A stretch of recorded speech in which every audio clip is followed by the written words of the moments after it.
Volume 1. Chapter 16.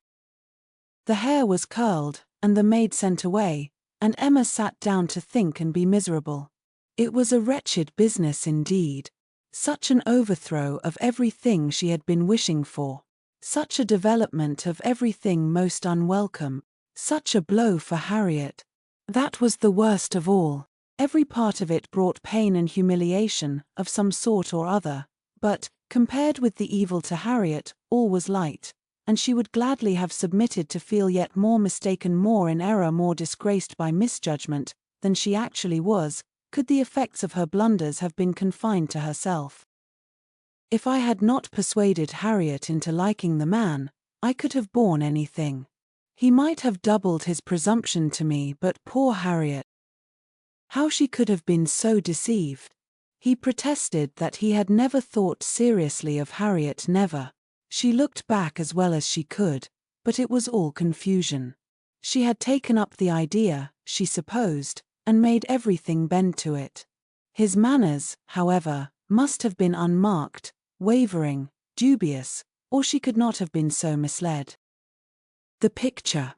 How eager he had been about the picture, and the charade, and 100 other circumstances. How clearly they had seemed to point at Harriet. To be sure, the charade, with its ready wit, but then the soft eyes, in fact it suited neither. It was a jumble without taste or truth. Who could have seen through such thick-headed nonsense? Certainly she had often, especially of late, thought his manners to herself unnecessarily gallant, but it had passed as his way, as a mere error of judgment, of knowledge, of taste, as one proof among others that he had not always lived in the best society, that with all the gentleness of his address, true elegance was sometimes wanting, but, till this very day, she had never, for an instant, suspected it to mean anything but grateful respect to her as Harriet's friend. To Mr. John Knightley was she indebted for her first idea on the subject, for the first start of its possibility. There was no denying that those brothers had penetration. She remembered what Mr. Knightley had once said to her about Mr. Elton, the caution he had given, the conviction he had professed that Mr. Elton would never marry indiscreetly, and blushed to think how much truer a knowledge of his character had been there shown than any she had reached herself. It was dreadfully mortifying, but Mr. Elton was proving himself, in many respects, the very reverse of what she had meant and believed him: proud, assuming, conceited, very full of his own claims, and little concerned about the feelings of others.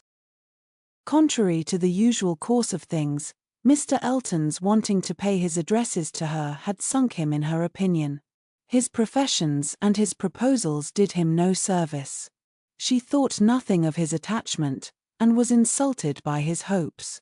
He wanted to marry well, and having the arrogance to raise his eyes to her, pretended to be in love, but she was perfectly easy as to his not suffering any disappointment that need be cared for. There had been no real affection either in his language or manners. Sighs and fine words had been given in abundance, but she could hardly devise any set of expressions, or fancy any tone of voice, less allied with real love. She need not trouble herself to pity him. He only wanted to aggrandize and enrich himself, and if Miss Woodhouse of Hartfield, the heiress of £30,000, were not quite so easily obtained as he had fancied, he would soon try for Miss Somebody else with 20, or with 10. But that he should talk of encouragement, should consider her as aware of his views, accepting his attentions, meaning, in short, to marry him, should suppose himself her equal in connection or mind, look down upon her friend, so well understanding the gradations of rank below him, and be so blind to what rose above, as to fancy himself showing no presumption in addressing her. It was most provoking. Perhaps it was not fair to expect him to feel how very much he was her inferior in talent, and all the elegances of mind.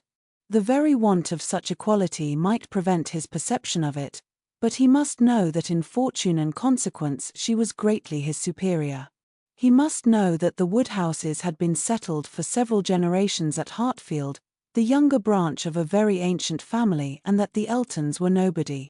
The landed property of Hartfield certainly was inconsiderable, being but a sort of notch in the Donwell Abbey estate, to which all the rest of Highbury belonged, but their fortune, from other sources, was such as to make them scarcely secondary to Donwell Abbey itself, in every other kind of consequence, and the Woodhouses had long held a high place in the consideration of the neighbourhood which Mr. Elton had first entered not 2 years ago, to make his way as he could, without any alliances.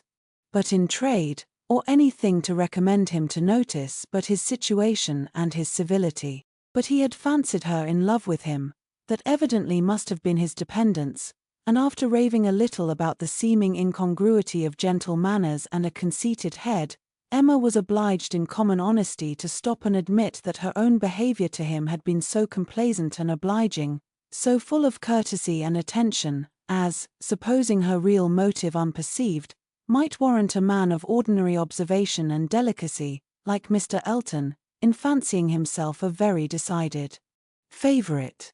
If she had so misinterpreted his feelings, she had little right to wonder that he, with self-interest to blind him, should have mistaken hers. The first error and the worst lay at her door. It was foolish, it was wrong, to take so active a part in bringing any two people together. It was adventuring too far, assuming too much, making light of what ought to be serious, a trick of what ought to be simple. She was quite concerned and ashamed, and resolved to do such things no more. "Here have I," said she, "actually talked poor Harriet into being very much attached to this man. She might never have thought of him but for me, and certainly never would have thought of him with hope, if I had not assured her of his attachment, for she is as modest and humble as I used to think him. Oh, that I had been satisfied with persuading her not to accept young Martin. There I was quite right. That was well done of me, but there I should have stopped, and left the rest to time and chance. I was introducing her into good company, and giving her the opportunity of pleasing someone worth having. I ought not to have attempted more. But now, poor girl, her peace is cut up for some time.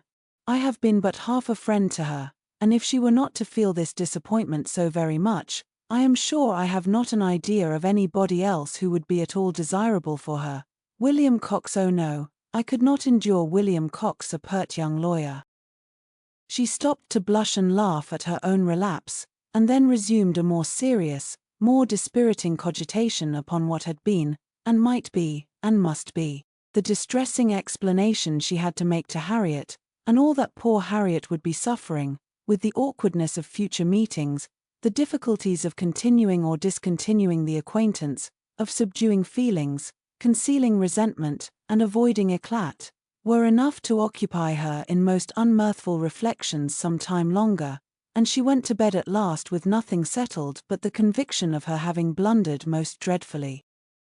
To youth and natural cheerfulness like Emma's, though under temporary gloom at night, the return of day will hardly fail to bring return of spirits.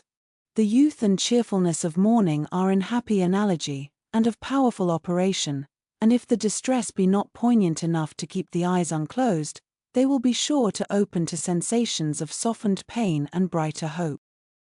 Emma got up on the morrow more disposed for comfort than she had gone to bed, more ready to see alleviations of the evil before her, and to depend on getting tolerably out of it.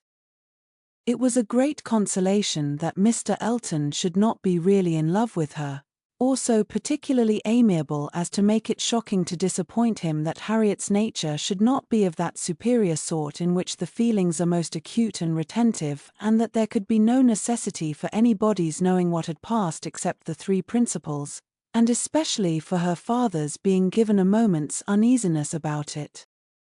These were very cheering thoughts, and the sight of a great deal of snow on the ground did her further service, for anything was welcome that might justify their all three being quite asunder at present. The weather was most favourable for her, though Christmas Day, she could not go to church. Mr. Woodhouse would have been miserable had his daughter attempted it, and she was therefore safe from either exciting or receiving unpleasant and most unsuitable ideas.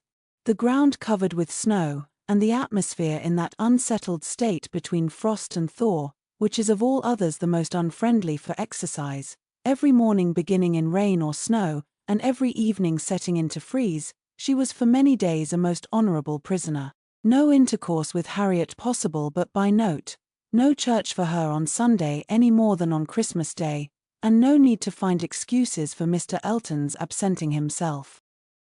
It was weather which might fairly confine everybody at home, and though she hoped and believed him to be really taking comfort in some society or other, it was very pleasant to have her father so well satisfied with his being all alone in his own house, too wise to stir out, and to hear him say to Mr. Knightley, whom no weather could keep entirely from them, "Ah, Mr. Knightley, why do not you stay at home like poor Mr. Elton?"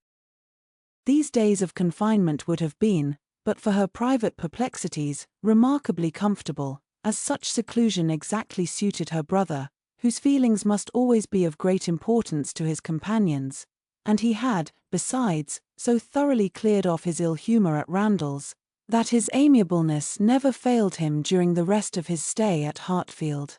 He was always agreeable and obliging, and speaking pleasantly of everybody. But with all the hopes of cheerfulness, and all the present comfort of delay, there was still such an evil hanging over her in the hour of explanation with Harriet, as made it impossible for Emma to be ever perfectly at ease.